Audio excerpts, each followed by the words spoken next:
محمد عدیل اطاری مرکز الاولیاء لاہور سے عرض کر رہا ہوں۔ دارالاسلاح اہل سنت میں یہ میرا سوال ہے، یہ ارشاد فرمائیں کہ کسی مریض کو نالی پیشاب والی لگی ہو تو اس سے نماز ہو جائے گی کہ نہیں؟ یورین بیگ جو ہے وہ جس شخص کو لگا ہوا ہوتا ہے تو چونکہ مسلسل جو ہے وہ پیشاب کے قطرے جو ہے وہ اس کے اندر آتے رہتے ہیں، اور کب آ رہے ہیں کب نہیں آ رہے اس بیچارے کو معلوم بھی نہیں چل پاتا، تو اس صورت میں ایسا شخص جو ہے وہ معذور شرعی کہلاتا ہے، شرعی اعتبار سے معذور کہلاتا ہے۔ صحیح۔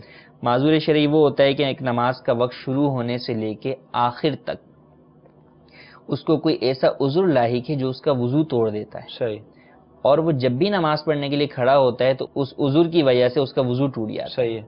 تو اب عام آزار ہیں، جیسے کسی کا خون نکل رہا ہے مثال کے طور پہ، یا پیشاب کے قطروں کا مرض ہے اسے، اس سے ہٹ کر یورین بیگ سے ہٹ کے، تو اس کو یہ کہا جاتا ہے کہ اول تا انتہا، وقت کے شروع ہونے سے لے کے، اور وقت شروع کب؟ اذان سے نہیں، وقت تو اذان سے بھی پہلے کافی شروع ہو جاتا ہے، ہمارے یہاں اذانیں بعد میں دی جاتی ہیں، تو جو وقت نقشہ ہے نماز کا، اوقات نماز کا، اس میں دیکھ لیں کب وقت شروع ہو رہا ہے۔ مثلا ظہر کا وقت کب شروع ہو رہا ہے، 12 بج کے کتنے منٹ پہ شروع ہو رہا ہے، اور عصر کا وقت کتنے بج کے کتنے منٹ پہ شروع ہو رہا ہے، تو اب یہ مکمل ظہر کا وقت درمیان کا ہے۔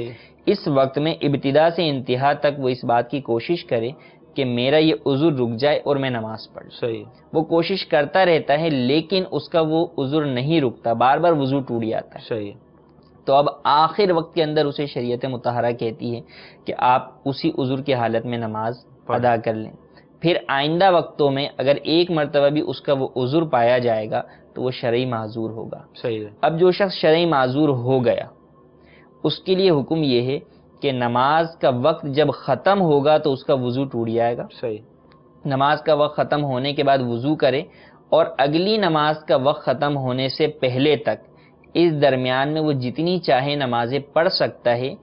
جو عذر اسے لاحق ہے اس عذر کی وجہ سے اس کا وضو نہیں ٹوٹے گا۔ مثلا خون نکل رہا ہے کسی کا، اس کی وجہ سے وہ معذور بن گیا، تو اب خون نکلتا رہے گا تو وضو نہیں ٹوٹے گا، لیکن خون کے علاوہ پیشاب کے قطرے نکل گئے تو اس کا وضو ٹوٹ جائے گا۔ جب وقت ختم ہو جائے گا تو اس کا وضو بھی چلا جائے گا۔ اب جو ہے وہ اسے اگلے وقت کے لیے نیا وضو کرنا ہوگا۔